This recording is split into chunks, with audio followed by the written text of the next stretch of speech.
Assalamualaikum warahmatullahi wabarakatuh. Kembali lagi bersama kami, saya Sutrisna Ningsih Dan saya Nur Fitrah di mata kuliah Media dan Teknologi Pembelajaran Bahasa Arab.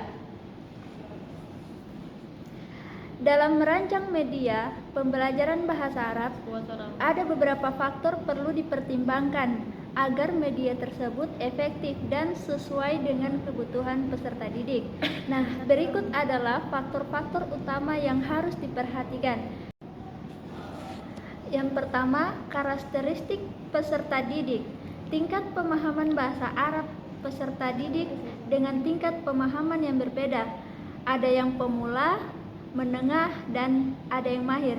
Nah, memerlukan media yang sesuai, misalnya pemula memerlukan contoh-contoh sederhana dan dasar, sedangkan pelajar tingkat lanjut mungkin memerlukan teks otentik dan kompleks. Gaya belajar beberapa siswa lebih baik belajar melalui media visual, gambar, video, audio, maupun rekaman podcast. Nah, ada juga siswa yang suka melalui aktivitas langsung atau praktik. Media yang digunakan, kita harus mendukung berbagai gaya belajar ini. Motivasi belajar media yang interaktif atau gamifikasi dapat meningkatkan motivasi siswa, terutama jika media tersebut dapat mengaitkan pembelajaran dengan kehidupan sehari-hari atau minat siswa. Usia dan perkembangan kognitif, usia siswa juga mempengaruhi kemampuan mereka untuk menangkap materi. Peserta didik yang lebih muda itu cenderung lebih terbantu dengan media yang penuh warna dan animasi, sedangkan yang lebih tua lebih fokus pada materi yang mendalam dan analisis. Nah, yang kedua, karakteristik materi bahasa Arab. Aspek linguistik. Bahasa Arab memiliki aspek yang kompleks seperti tata bahasa, nahwu dan sorof, kosakata, serta fonologi.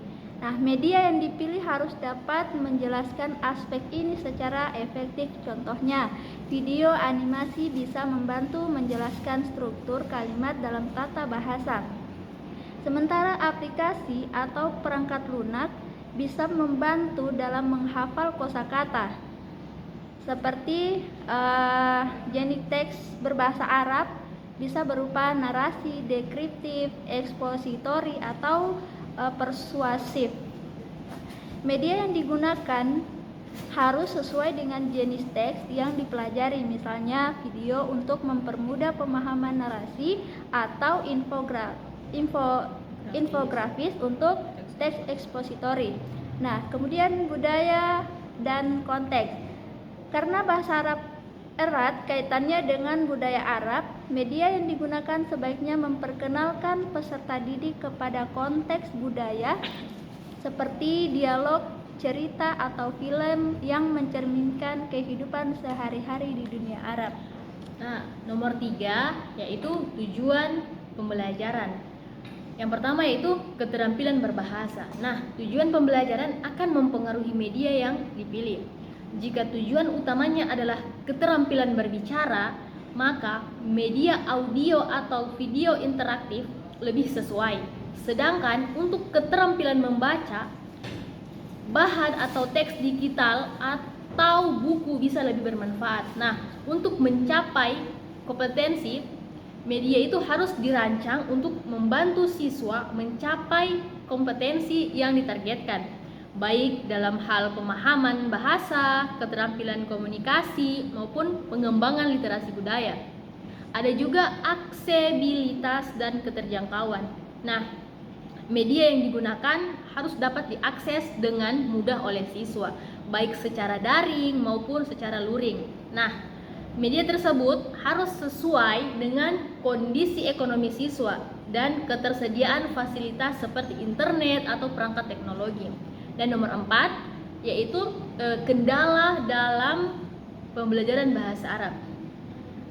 Adapun keterbatasan teknologi. Ada beberapa siswa mungkin tidak memiliki akses yang memadai ke perangkat teknologi atau internet. Oleh karena itu, media pembelajaran yang dapat diakses secara offline atau menggunakan alat bantu sederhana harus dipertimbangkan. Ada juga kurangnya sumber daya. Nah, terkadang kurangnya sumber daya seperti buku atau materi pembelajaran yang relevan dalam bahasa Arab bisa menjadi kendala. Kita sebagai guru perlu kreatif dalam memanfaatkan sumber daya lokal atau membuat media mereka sendiri. Ada juga tingkat kesulitan bahasa Arab. Nah, bahasa Arab itu memiliki karakteristik yang unik seperti huruf hijaya dan perubahan bentuk. Hal ini bisa menyulitkan peserta didik sehingga diperlukan media yang secara jelas menunjukkan perubahan morfologi kata atau bagaimana cara pengucapan yang benar. Nah, salah satu contoh media pembelajaran yaitu flashcard. Flashcard itu berguna untuk pembelajaran kosakata. Ada juga aplikasi pembelajaran seperti Duolingo atau Memrise untuk latihan kosakata dan tata bahasa. Ada juga video pembelajaran, salah satunya bisa cari di YouTube atau media interaktif lain yang menjelaskan konsep-konsep tata bahasa atau percakapan dalam bahasa Arab. Ada juga buku teks dalam bentuk digital atau fisik untuk memperkuat keterampilan membaca dan menulis. Selanjutnya ada juga audio dan podcast untuk melatih keterampilan mendengar dan mengucapkan. Nah, dengan mempertimbangkan faktor-faktor ini, guru itu dapat merancang media pembelajaran yang sesuai untuk membantu peserta didik mencapai tujuan pembelajaran bahasa Arab secara lebih efektif. Mungkin itu yang dapat kami sampaikan pada video kali ini. Lebih dan kurangnya kami mohon maaf. Assalamualaikum warahmatullahi wabarakatuh. See you guys, sampai ketemu di video berikutnya.